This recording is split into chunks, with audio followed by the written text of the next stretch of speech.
तो व्यूअर, सबसे पहले तमाम अहले इस्लाम को राशिद कुकिंग पॉइंट की जानिब से एडवांस दिल की तह गहराइयों से ईद मुबारक। आप दुनिया के जिस कोने में भी है, अल्लाह ताला आपको ईद की खुशियाँ और ईद देखना नसीब करे। हम सब मुसलमानों को, आप सबको मेरी तरफ़ से बहुत बहुत ज़्यादा ईद अल अज़हा मुबारक हो।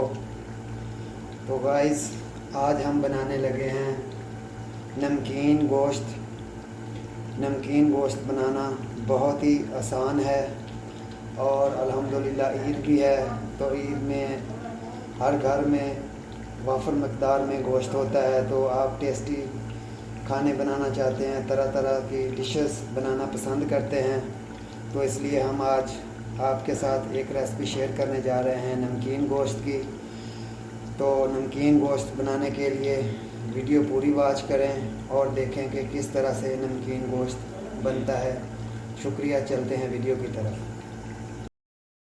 अस्सलामु अलैकुम वरहमतुल्लाहि वबरकातुहू। खुशामदीद राशिद कुकिंग पॉइंट में।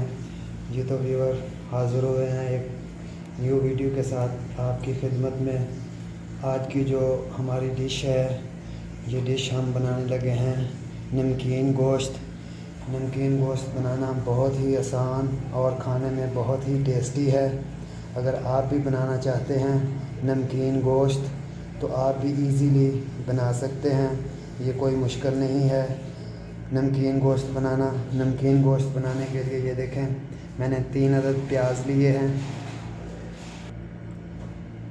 2 अदद लहसुन है और थोड़ा सा अदरक है, 5-6 अदद जो है वो सब्ज़ मिर्च है। इसलिए हमने प्याज इसमें कम ही डालना है, क्योंकि ये हमने नमकीन गोश्त बनाना है। इसमें हम प्याज का इस्तेमाल जो है वो बहुत कम करेंगे। प्याज और अदरक और लहसुन मिर्च का जो है हम पेस्ट बना लेते हैं। और हमारा जो मटन है ये अल्हम्दुलिल्लाह 4 केजी है। ये हम 4 केजी मटन का जो है हम नमकीन गोश्त बनाने लगे हैं। तो सबसे पहले अभी हमने गोश्त को है जो उबलने के लिए रख देना है। ये तो गाइस, हमने मटन बर्तन में ऐड कर दिया है और अभी हम इसमें पानी ऐड कर देते हैं।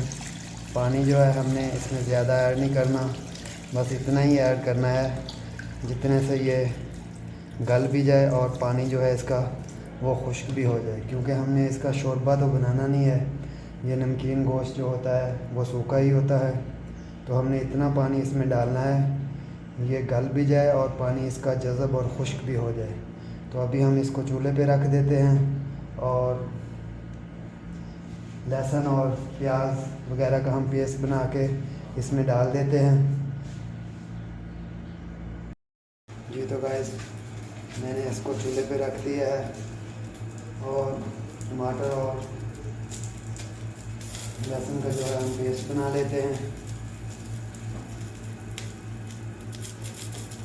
तो गाइस, अभी हमने ये पेस्ट बनाया है, ये पेस्ट इसमें ऐड कर देना है और इसको हमने अभी पकने देना है जब तक ये गल नहीं जाता हमारा गोश्त। तो ऊपर से हमने इसको बंद कर देना है। तो कुकर में हम इसलिए नहीं इसको डाल रहे, कुकर में ये जल्दी तो गल जाएगा, लेकिन वो आपको टेस्ट नहीं मिलेगा जो इसका आपको ऐसे टेस्ट मिलेगा। तो इसलिए हम इसको सादा बर्तन में पका रहे हैं, इसलिए इसका टेस्ट जो है वो अच्छा बने। तब से गुजारिश है जो हमारे चैनल पे नए हैं वो हमारे चैनल को काइंडली सब्सक्राइब कर लें, साथ लगे बेल आइकन के बटन को प्रेस कर दें ताकि आने वाली लेटेस्ट वीडियो आप तक पहुंचती रहे। अगर आपने सब्सक्राइब नहीं करना तो प्लीज़ वीडियो को लाइक तो कर दीजिए करें।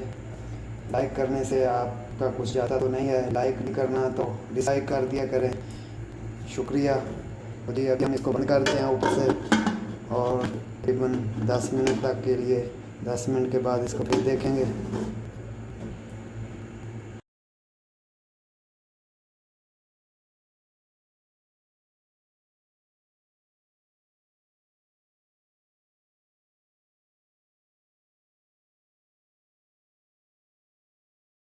जी तो वीवर, ये देखें हमारा पानी भी ख़त्म हो चुका है और हमारा मटन भी गल चुका है। ये देखें, ये बिल्कुल गल चुका है। अभी हमने इसमें ऑयल ऐड कर देना है, तकरीबन 1 कप, और हमने इसको भून लेना है। 2 चम्मच हमने इसमें साल्ट के ऐड कर देने हैं। साल्ट बोले तो नमक, क्योंकि हमने इसमें मिर्ची तो डालनी नहीं है। ये हमारा नमकीन गोश्त है, तो अभी हमने इसको भून लेना है।